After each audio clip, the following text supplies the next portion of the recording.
O alfaiate pardo João de Deus, que na altura em que foi preso não tinha mais do que 80 réis e 8 filhos, declarava que todos os brasileiros se fizessem franceses, para viverem em igualdade e abundância.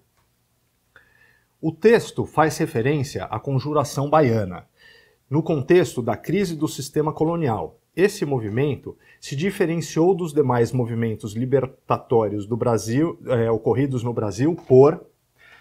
Então vamos entender um pouco o texto antes da gente ir para as alternativas, entender um pouco mais do que é que ele fala. Ele fala da Conjuração Baiana, ou a Revolta dos Alfaiates, e se você reparar, geralmente os textos do Enem, ele te dá algumas dicas da onde que foi extraído o texto. Então ele fala que esse texto aqui veio do Império Luso-Brasileiro de 1750 a 1822. Então vamos lembrar aqui o que é que estava acontecendo no mundo nesse período, porque é importante para dar o contexto. É importante também que você faça essa análise, porque na hora que chegar no momento da prova, você consegue entender o que é que se passava no mundo e qual que era o impacto disso, se tinha impacto ou não, do que estava acontecendo no mundo no Brasil. O que aconteceu nesse período? Teve a Revolução Francesa e também, a partir de 1799, teve o Napoleão.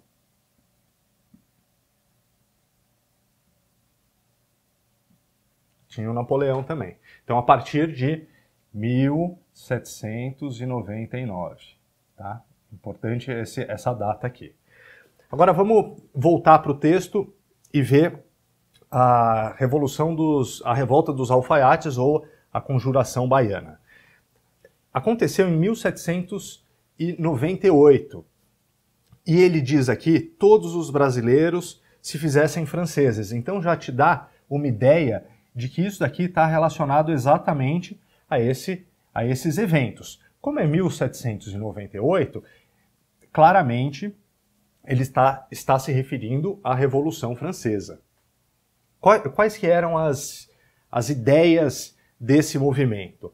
Era um movimento, lembra que naquela época estavam acontecendo dois tipos de revoltas aqui dentro do Brasil. As emancipacionistas e as nativistas, as nativistas questionavam algum aspecto específico da relação entre Brasil e Portugal, e as emancipacionistas já queriam quebrar de vez os laços com Portugal. Essa daqui é uma das revoltas emancipacionistas. Então, primeira característica dela, emancipação do Brasil. Ela também defendia o livre comércio e a liberdade e igualdade, que está relacionado aqui com os princípios, com o que defendia a Revolução Francesa, o que tentava implantar na França. Então vamos lá para a pergunta, para as respostas, na verdade. Defender a igualdade econômica, extinguindo a propriedade, conforme proposto nos movimentos liberais da França Napoleônica. França Napoleônica? Não, a França Napoleônica vem depois, 1799, então não é essa. Introduzir no Brasil o pensamento e o ideário liberal que moveram os revolucionários ingleses na luta contra o absolutismo monárquico. Não são os ingleses, eram os franceses. Inclusive ele fala lá em cima que se fizessem franceses, então não faz sentido ele falar que estavam defendendo o ideário liberal dos ingleses. C.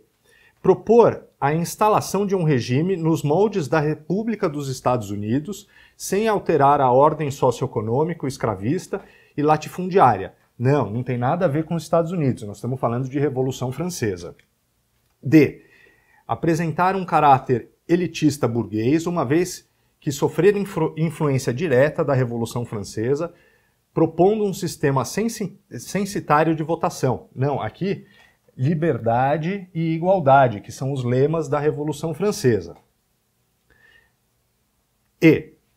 Defender um governo democrático que garantisse a participação política das camadas populares, influenciado pelo ideário da Revolução Francesa. Sim, essa é a alternativa correta. A alternativa correta é a letra E.